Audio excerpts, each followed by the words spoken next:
one-day program. You're only meant to get this when you go on the one-day program, but I thought I'd give you special... So many of the things we've talked about you'll find in there, but also perhaps some other things as well to just support you in your reflection on partnering. I'd just love to hear, though, from doing that quick little self-assessment, is there anything that has jumped out at you as interesting from your self-reflection that you'd like to share?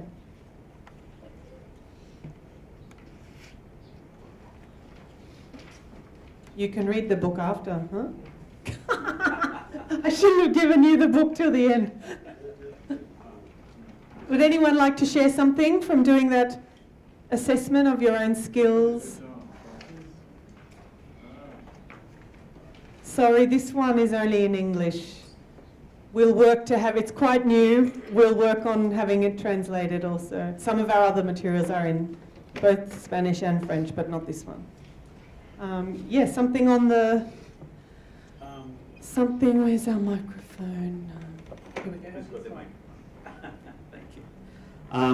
I'm not sure if in the context of the book, or you've touched about culture, and sometimes understanding the culture, the context is very important in a partnership, and conflict arises when, if you are the one in charge of delivering this partnership, but you are up against your directors who do not get it. It's very frustrating. Yeah. Thank you for bringing that up. Absolutely, I think this is something we all face, and culture can mean many things, right? It can mean our country, culture, even subcultures within our countries, but it can also mean organisational. But even within organisations, some teams operate in some ways, and then between types of organisations, business versus the way governments operate versus NGOs and so on. So culture, absolutely. So when we have that slide about anxiety, about difference, I just sit all of that stuff in there actually, because it's principally about the ways in which we don't understand each other. And culture is absolutely one of those. But I think you're touching on something else when inside your organisation you also are not quite on the same page about what it takes to make a partnership successful. And I really feel for people working on the front line of partnerships inside especially bigger organisations, because in fact you have a lot of job looking backwards inside your organisation and helping your organisation be ready to be a good partner. Even if you're really good at it, if they don't back you up with some ways to make decisions, some resource flexibility, some different ways of working, maybe openness to some new computer systems, some different ways of reporting together. Absolutely, your work is really cut out for you if you don't have support in-house. And I think the work of what we call an internal broker, that person who's inside but also trying to create and support and sustain partnerships, is very challenging. I think more of your work is internal than it is external. And for internal brokers, we're often talking with them about how to create legitimacy for their role and what they need to make that successful in the outside world as much as inside. So yeah, you definitely touch on, I think it's a fundamental challenge. But organisations are waking up to what it takes to partner. So I think we're in some times that are moving towards that. Yeah. Baltz, you want to say something? Yeah, I've been raising my hand 1,000 times. No. I must have had a blind spot. I couldn't see you. Yeah, but anyway, this is becoming too personal for me. Hello? Why? Because what I am remembering right now is my wife. Yeah. It's a empathy, marriage. negotiation, facilitation, communication. And these are the elements that somehow strengthen our relationship. That from there, I jump into the organization that I am working right now.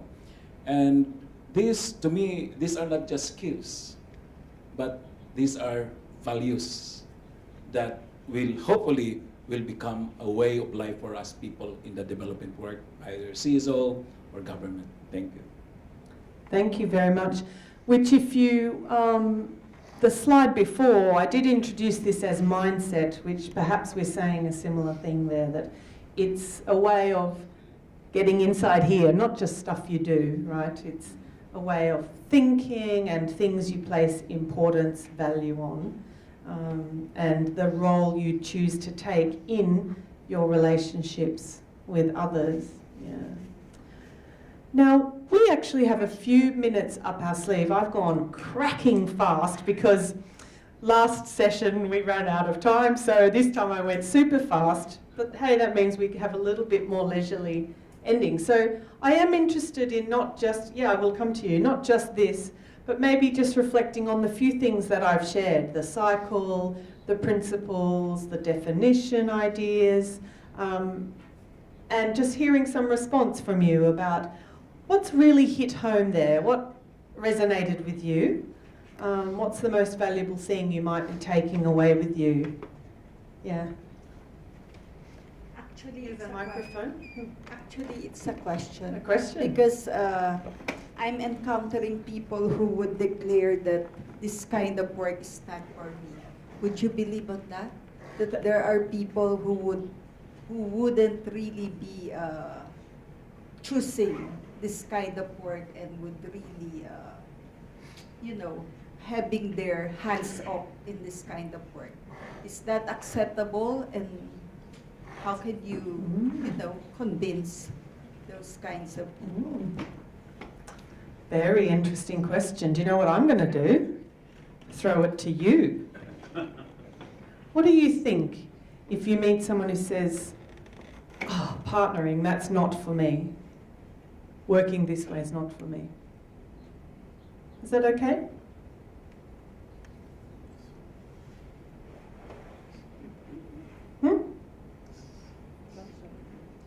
It's okay?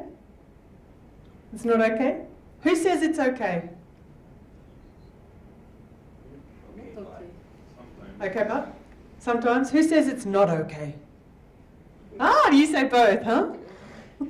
Maybe we should hear from you. Explain your response to this question, please. Okay, it is partnership, making the work, empower the work, and open large field for working and knowing the knowledge of the other person and how to work and how to solve the problems and challenge facing them.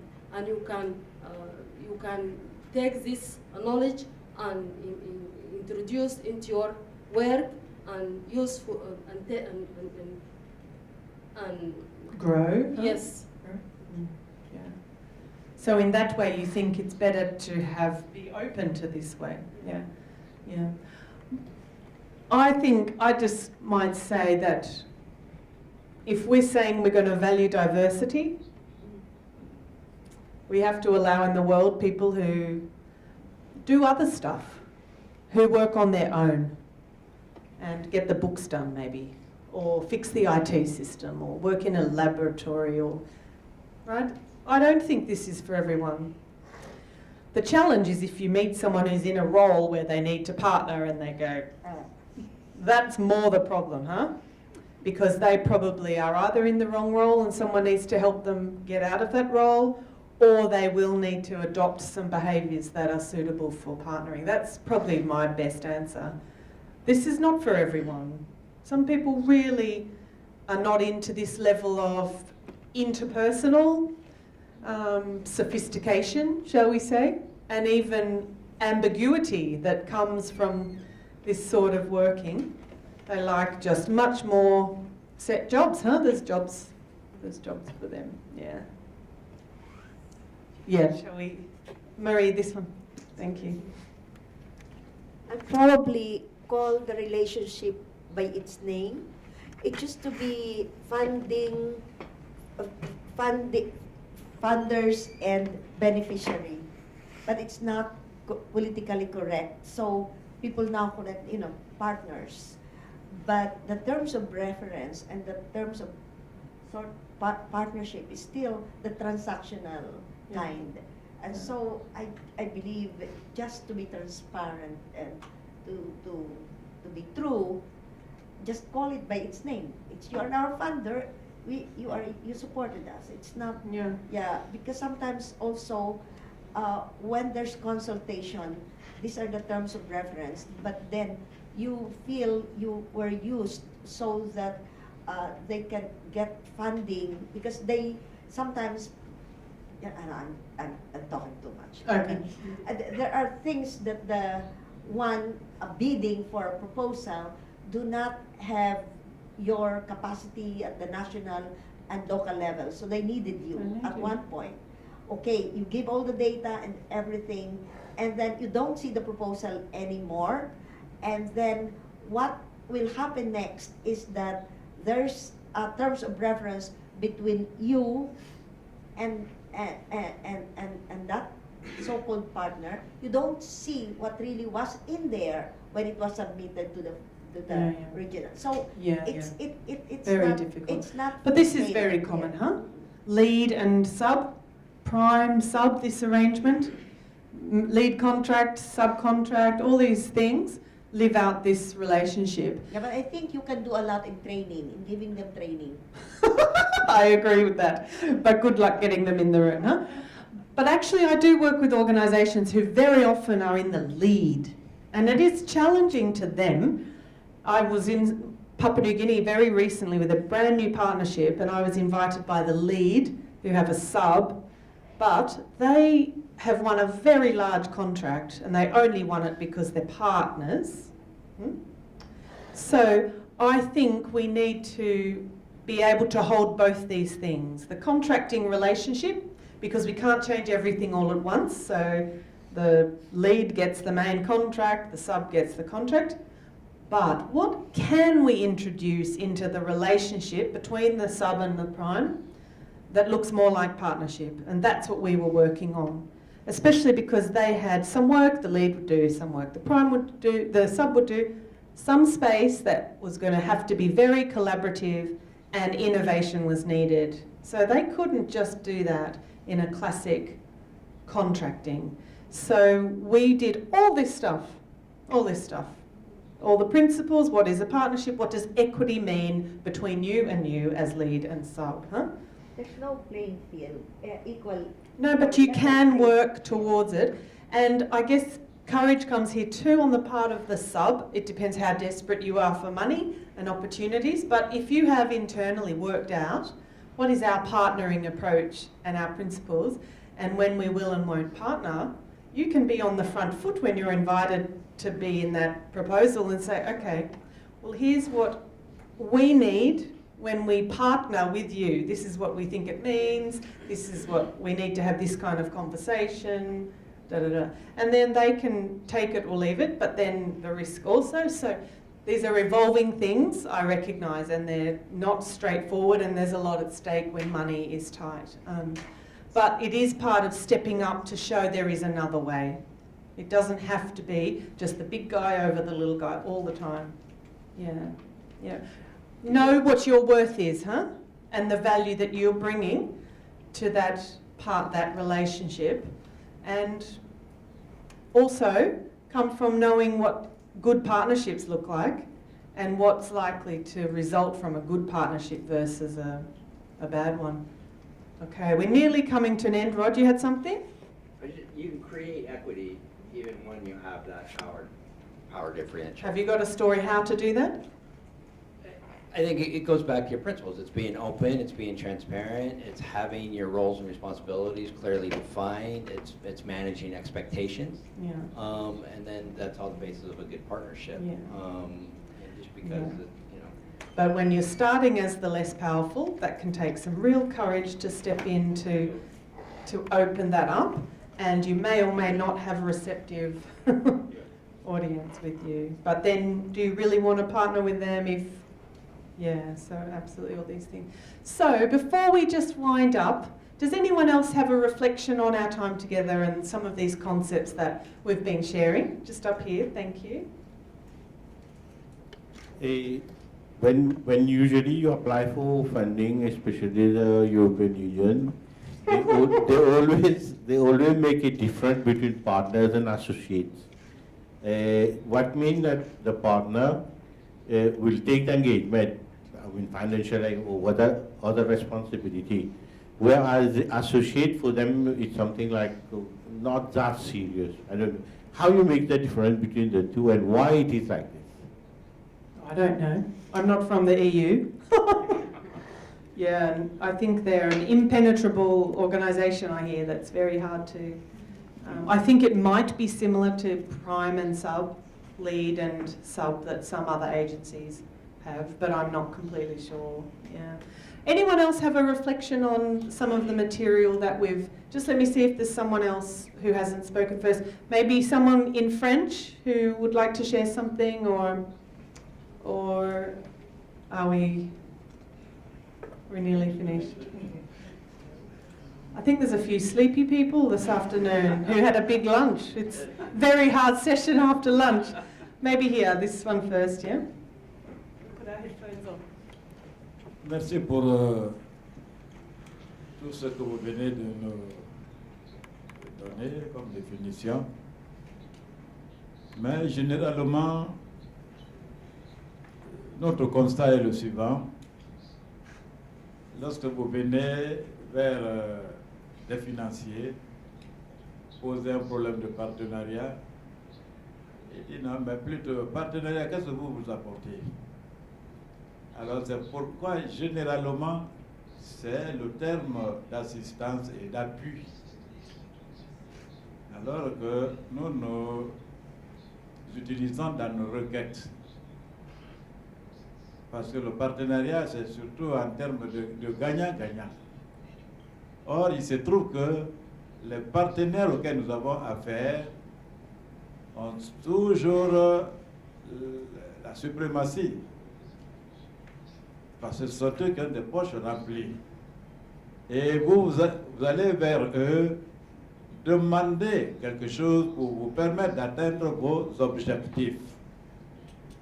Alors, donc, pour moi, ce que l'on aurait privilégié, c'est comment les aborder en termes d'appui. Nous sollicitons tel appui, nous sollicitons telle assistance, au lieu d'aller dans les relations de partenariat.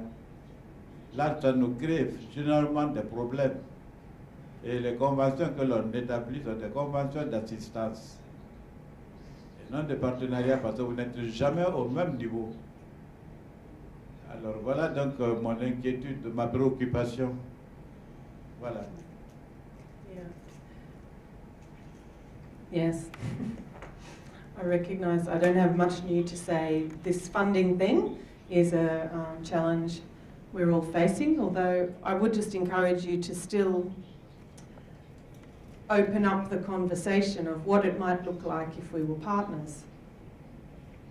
Some donors are interested in that, and they're interested in bringing more to the table than just their money.